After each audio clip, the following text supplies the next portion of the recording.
আসসালামু আলাইকুম ও রহমতুল্লাহি আবরকাতুহ। উপজেলা প্রাণী সম্পদ দপ্তর ও ভেটেরিনারি হাসপাতাল ফুলবাড়ি দিনাজপুর এর সুযোগ্য প্রাণী সম্পদ কর্মকর্তা জনাব ডাক্তার মোহাম্মদ সারোয়ার হাসান মহোদয়ের কৃতিত্বে আজকে এই প্রাণী সম্পদ অফিস এতটা সুন্দর।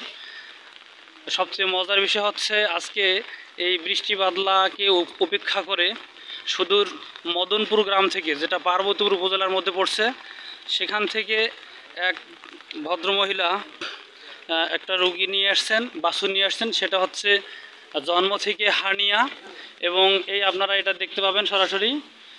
এই জন্ম থেকে হার্নিয়া এইটা, এবং এই হার্নিয়া বাছুরকে অপারেশন করবেন আমাদের সুযোগ্য ভেটেরিনারি সার্জন মহোদয় ডাক্তার সজীব হাওলাদার স্যার।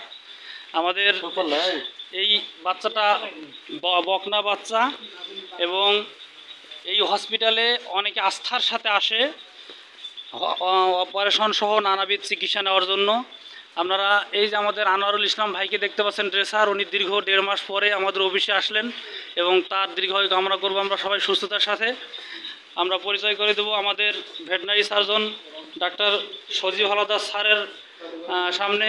এই সেই স্যার, আপনারা সকলেই স্যারের জন্য দোয়া করবেন যেন এই ওনার এই দক্ষতার সাথে যে প্রাণী সম্পদের কার্যক্রম চলমান আছে, সেটা যেন সবাই মিলে আমরা সেই সেবাটুকুকে স্মরণীয় করে রাখতে পারি, এবং ফুলবাড়ি প্রাণী সম্পদ অফিস যেন সবার আস্থার একটা জায়গা হয়।